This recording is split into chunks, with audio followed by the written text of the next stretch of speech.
The Screen Team is back. Remember, you can find us. We're on the World Wide Web at ScreenTeamPB.com. We're also on Facebook, Twitter, YouTube. We're all over the place on social media. Check us out. We are the Screen Team. The next movie we got for you is a movie called Inherent Vice. It's a 1970 drug-fueled Los Angeles private investigator. His name is Doc, and he investigates the disappearance of a former girlfriend. Doc is starring Joaquin Phoenix and a lot of other great actors and actresses in this particular movie. What did we think about this film, guys? This film's trippy, right? Long. It's a little odd. Yeah. Don't watch it with your kids like I did. Man, there were some scenes where my daughter looked at me and she's like, "Well, Dad, when you go in to talk about this one, tell them not to watch it with your kids." That's the first thing he says too.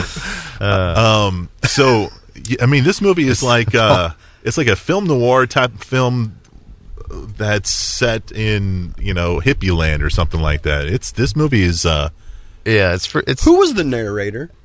It's some new girl. I don't think I've ever seen her before. She's in the movie. In the movie, Yeah. which character was narrating the movie? She's the girl that's got kind of like she's got a couple of moles on her face and kind of a pointy nose. She's in the car with him a couple times, and it's funny they give her. How did you figure that out?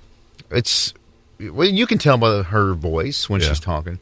I mean, she's talking when the movie first starts, but then it shows her. She's in a scene very close to that first scene where she's just overheard, where it leads into the film, and she explains what's going on. I could not. Yeah, she's actually in the movie, and in the movie, like the Ouija board, she's the other girl.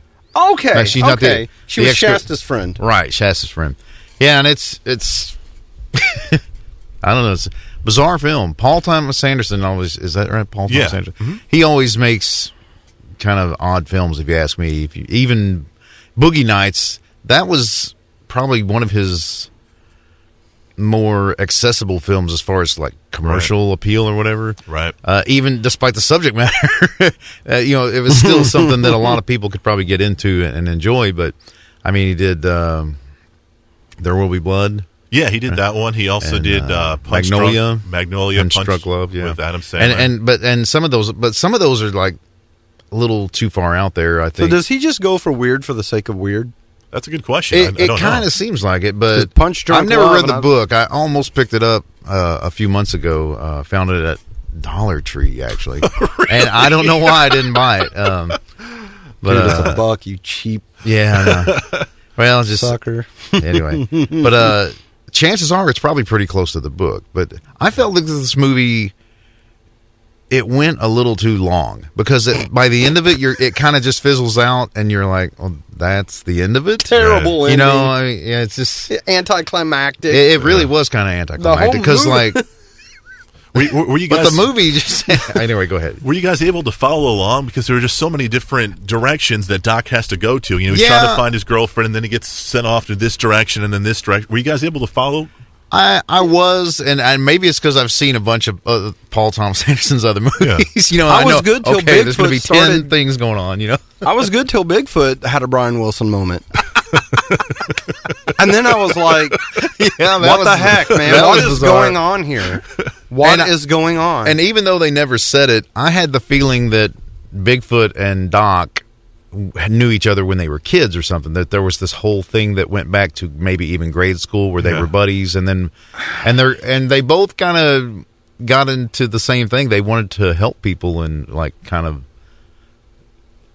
uphold the law, but they chose two different paths to do it. So I don't know, because I feel like a lot of private investigators. Come November, you can uphold the law legally the way that Doc did. All right. Maybe if they voted in, but well, I'm trying not to give the movie away, but he does weed. Well, he does weed. He does a lot of it, man. Like every scene, he's puffing up, man, for sure. This movie was hard for me to get into, but there was one bright spot for me, and that was the actress who played Shasta. Yeah, I thought she was just intoxicating on the screen, man. She was she's cute. Not just that, but just with her performance too. And you know what? You get to see her without. Not just that, man. Chris, come on. If somebody, man. if somebody tomorrow, if like there was a headline on Yahoo News or whatever that said she's starring in the new Janis Joplin biopic, I think that would be awesome. Yeah, because there's been talk of doing a Janis Joplin movie, and she would be perfect for it. Right, I think, but just based on this performance. And just to get back to your point, all right, man, I'm talking about the very first scene in the movie where she reintroduces herself to Doc, and she's just like, man, she's just hypnotizing on the screen, man. Come on, man, you don't agree with that? When she came back later, her T-shirt wasn't faded enough. They described her in a faded Country Joe and the Fish T-shirt. It wasn't faded enough. Listen, my love for hippie culture, I just like, and having ADHD. Look at his pants. I'm wearing bell bottoms. I mean, come on. I'm wearing bell bottoms as we speak. Oh, we should have had video. Yeah, there you go. You're not videotaped. But no, I mean, I thought it was a fun movie. It was hilarious. Yeah. Like, honestly, the movie, I know it's supposed to be a little bit of a... Well, to me, drama, the funny stuff caught you off guard. Yeah, when he sees that picture. And it's a very serious picture he sees when Doc sees the picture of the baby that had... How much are we allowed to give away on these? Well, you can go ahead and give away. This lady was That's not a major plot point. Yeah. Okay, well, she was, strung out on heroin, and the baby was getting milk that was... Right. Laced. And she shows Doc that picture, and he's like, "Whoa!" It's just like he really did that. And one of my favorite lines: Howard Hughes was Italian. So anyway, there's one for you. I'll put that in without explaining it, and then when people will know when they see it. Bigfoot gets chewed out by his wife, I laughed.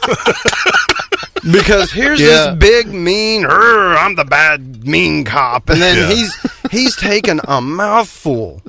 And when she goes off on Doc, I lost it. You realize the bills you've caused in psychotherapy? Like, that's awesome. Like, how could you not laugh at that? Okay, I'm going to be honest here, and you might have to edit this out.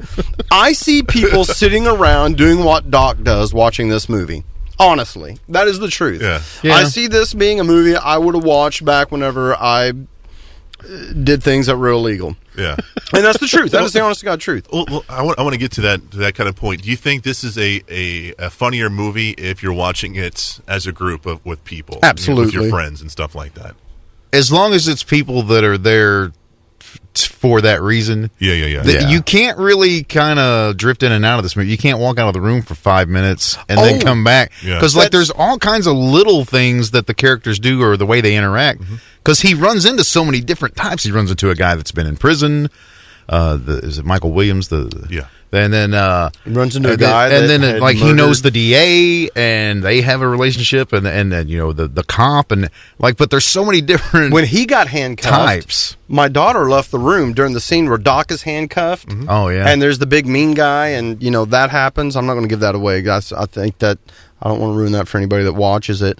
And then she came back because that scene went a totally different way than I was expecting. Oh yeah. I thought they were going to inject him or something. I thought they were going to do something really, and it went a totally different way. My daughter walked out of the room and came back, and that scene was already over. And she's like, "What happened?" I wanted to tell her, but there was already something else going on with Bigfoot, and they're getting the shipment into that car. Wait, you had a DVD, didn't you just rewind it? I'm not doing that. No, dude, I was that's too on compelled. Her for walking out of the room. That's right, man. That's right. But I mean, if it's 5 or 6 people that are into the cool films or different films, I could see everybody enjoying it. I popped popcorn for 2 minutes and watched it in the microwave. Came back and was lost. That's why you got to pause it, man. You got to pause. There's no pausing in the foster home. It's just too fast. We live life in the fast lane. The movie's called Inherent Vice. You can check it out on DVD. Coming up after the break, we'll do a review of Angry Birds. It's next on KWOC.